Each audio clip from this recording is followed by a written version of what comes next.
ప్రభునందు ప్రియమైన దేవుని బిడ్డారా, ప్రభు అయిన యేసు నామమున మీకు శుభములు. జీవముగల దేవుని కృపావర్షం మీపై సమృద్ధిగా కురినిగాక.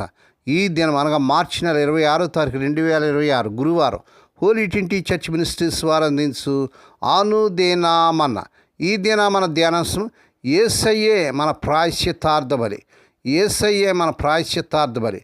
దేవుని వాక్యం చదువుకుందామండి. లేవియాకాండం 1వ అధ్యాయం 4వ వచనం. అతడు దహన బలిగా అర్పించి పశువు తల మీద తన చెయ్యి ఉంచును. అతని నిమిత్తం ప్రాయశ్చిత్తం కలుగునట్లు అది అతని పక్షంగా అంగీకరింపబడును.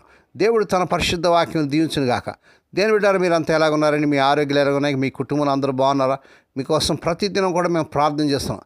దేని బిడ్డారు, ఈ దినాలు సార్వత్రిక సంఘం సకల పరిశుద్ధులు యేసుక్రీస్తు ప్రభు వారి యొక్క శిలువ శ్రమలను మండల కాలముగా, లెంటు దినాలుగా, ఈ దినాల్లో 40 దినాలు ఉపవాస దినాలుగా ఆచరిస్తున్నారు. దేవునికి స్తోత్రం కలుగును గాక. దేని మీద కొంతమంది ఆచరించరు.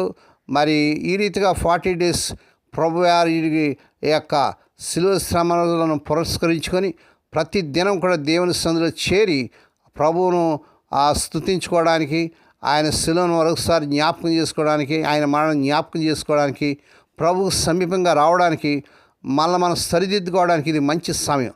దేవుని స్తోత్రం కలుగును గాక. ఈ లేవియాకాండం 1వ అధ్యాయం 4వ వచనంలో పాప పరిహారార్థం దేవుని అనుగ్రహం పొందడానికి దహన బలిగా అర్పించే పశువు తలపై యజమాని తన చేతి ఉంచడం, ఆ జంతువు తన స్థానంలో బలవుతుందని, తన పాపాలకు ప్రాయశ్చిత్తం జరుగుతుందని సూచిస్తుంది. ఇది దేవునికి పాపికి మధ్య సంబంధాన్ని పునరుద్ధరించే స్వచ్ఛంద అర్పణ. మరి దహన బలి ప్రాయశ్చిత్తం వ్యక్తి యొక్క పాపాలకు పరిహారం బలిగా అర్పించడం. అనగా మన పాపాలకు పూర్వం దహన బలిగా ఈ యొక్క మరి పశువులు అర్పించేవారు.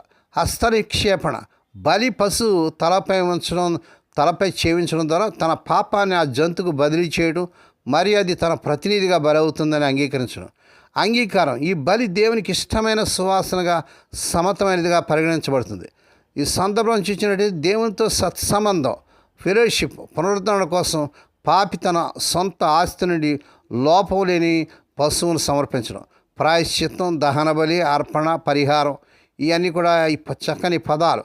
ఈ వచనం పాత నిబంధనలో పాప పరిహారార్థ నియమాన్ని తెలియజేస్తుంటే, కొత్త నిబంధనలోని క్రీస్తు ప్రభువారు మన కోసం చేసిన సంపూర్ణ బలికి ఇది సూచనగా ఉన్నట్లుగా దేవుని వాక్యం చూస్తున్నాం. దేవుని స్తోత్రం. ఒక వ్యక్తి తన చేతిని పశుపవించినప్పుడు అది అతని పక్షముగా ప్రాయశ్చిత్తార్థ బలిగా అంగీకరించబడుతుంది. అలాగా విశ్వాసం ద్వారా మనం యేసుక్రీస్తు ప్రభువారి మీద చేయించినప్పుడు ఆయన మన ప్రాయశ్చిత్త బలిగా అంగీకరించడం అనేది మరి నిశ్చయం కదా. దేవుని స్తోత్రం కలుగును గాక. అనగా మన స్థానంలో యేసు ప్రభువారు బలి అయిపోయాడు. నీవు నేను పొందాల్సిన శిక్ష ప్రియ ప్రభువారు పొందాడు. యేసు ప్రభు నీ శిరస్సు మీద వేశాను నా విశ్వాసాస్తం. నా ప్రియ ప్రభువారు నీ ముందు నిలిచాను, ఇది నీ చిత్తం. పూర్ణ పశ్చాత్తాపడే నాలో ఉన్న పాపాల సమస్త ఒప్పుకుంటున్నాను, నీ ముందు నీవే చెయ్యి ప్రాయశ్చిత్తం అని మనం ప్రార్థన చేయాలి. ఆ ప్రభు ద్వారా తెరవాలి. యేసు ప్రభు రక్తంలో మన ప్రతి పాపాన్ని కడుక్కోవాలి. ఎందుకంటే మనం పొందాల్సిన శిక్ష అంతా కూడా మన నిమిత్తం ఆయన మరి వధింపబడిన దేవుని గొర్రెపిల్లగా గుబొచ్చుకు తెరించు అనేదిట గొర్రె మౌనట్టుగా ప్రభువారు మౌనమై మన స్థానాన్ని ప్రభువారు కొనుక్కున్నాడు. ఎందుకంటే కేవలం ప్రియప్రభు మనం ప్రేమించి ఒక పశువే పాపి స్థానంలో సంపూర్ణ ప్రాయశ్చిత్తం జరిగించగలిగితే ప్రభు అయిన యేసుక్రీస్తు వారు మన స్థానంలో మరింతగా ప్రాయశ్చిత్తం జరిగించగలడండి. ఒకరి స్థానంలో మరొకరు ప్రాయశ్చిత్తార్థ బలిగా అర్పించబడే గొప్ప సత్యాన్ని కొందరు బహుగా వ్యతిరేకిస్తూ ఉంటారు.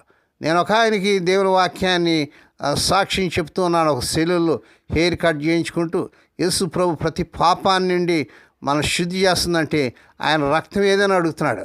ఎక్కడుందంటే రక్తం చూపించండి అంటున్నాడు. కొంతమంది చాలా వ్యతిరేకంగా మాట్లాడుతుంటారు. మనకైతే అది నిరీక్షణ, ఆనందం, అతిశయం. విశ్వాసం ద్వారా మనం ఆ రక్తం దగ్గరికి వస్తాం.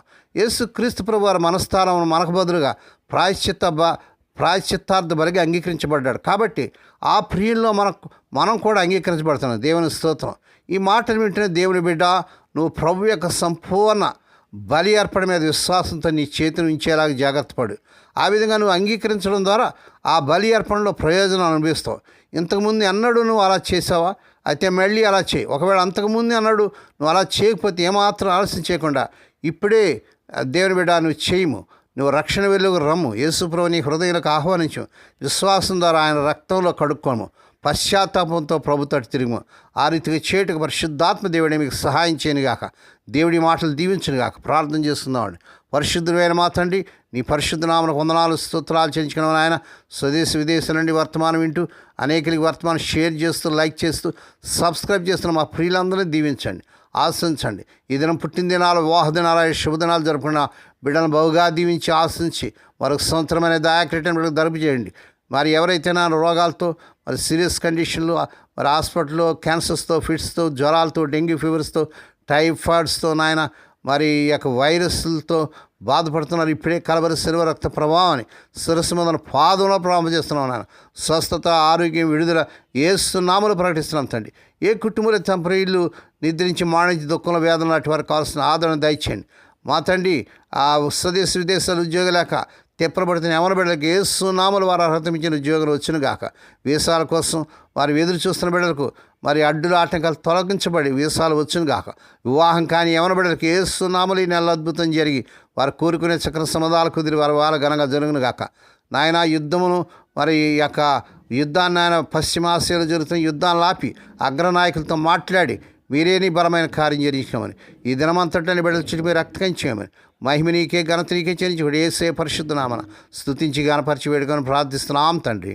ఆమేన్. మన ప్రభువైన యేసుక్రీస్తు వారి కృప, తండ్రి అయిన దేవుని ప్రేమ, పరిశుద్ధాత్మ దేవుని కన్నీరు సహవాసము సదాకాలం మీకు తోడి నడిపించి బలపరచునుగాక.